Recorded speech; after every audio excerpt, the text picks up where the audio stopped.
Sot do të përgatisim një recetë të veçantë me pak përbërës dhe me shumë shije. Për këtë recetë do të na duhen 4 patate mesatare, të cilat më parë i kam ngrirë në rende dhe i kam shtrydhur lëngun. Do të na duhen 2 vezë, të cilat janë në temperaturë ambienti, krip, piper të zi dhe majdanos. Do t'i përzijem mirë bashkë të gjithë përbërësit.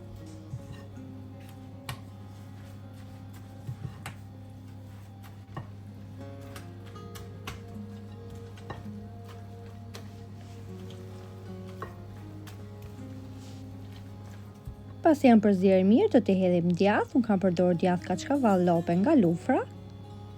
Djathin e kam ngrirë në rende. Do vazhdojmë ta përzijim përsëri.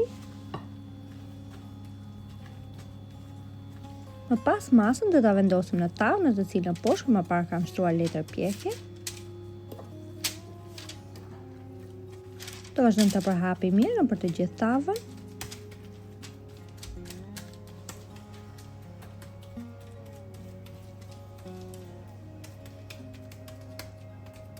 Pasi kemi përhapur mirë në mënyrë të barabartë, do ta vendosim në furrë të parangrohur me 250 gradë për rreth 25 minuta.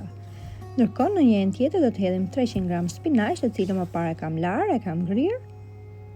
Tek spinaqi do të hedhim krip, pak vaj. Do vazhdojmë ta shtypim mirë spinaqin me duar derisa spinaqi të rigjohet.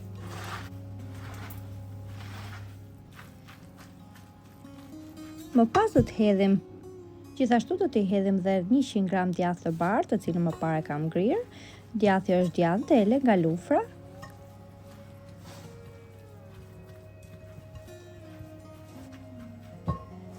Pasi kemi përzierë mirë, tashmë siç e shikojmë, patatja është pjekur. Ta lejmë të ftohet plotësisht, që më pas ta heqim nga letra. Pasi është ftohur, do të hedhim sipër masën e spinaqit.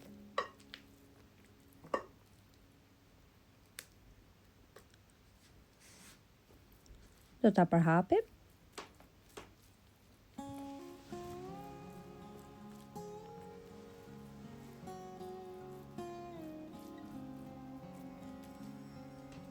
Do vazhdojmë të bëjmë mbledhjen. Do ta mbledhim në formë ruloje.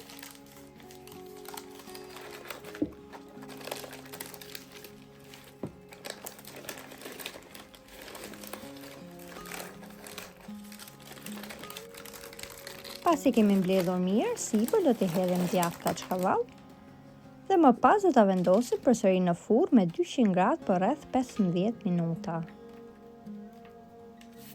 Pas 15 minuta, siç e shikoni, djathi ka shkrirë, do ta presim. Sipër sipas dëshirës mund t'i hidhni dhe majdanos. Pasi e pres, unë e vendos përsëri në furrë sepse më pëlqen të jetë krokante, por mund ta konsumoni dhe direkt pa vendosur më në furrë. Kjo është një recetë e thjeshtë, është shumë e shijshme dhe nuk ka nevojë për shumë përbërës. Nëse e provoni në këtë mënyrë, ju bëft mirë. Dhe nëse video ju pëlqeu, mos harroni të bëni like, koment dhe të ndani atë me miqtë tuaj. Shumë faleminderit që më ndiqni.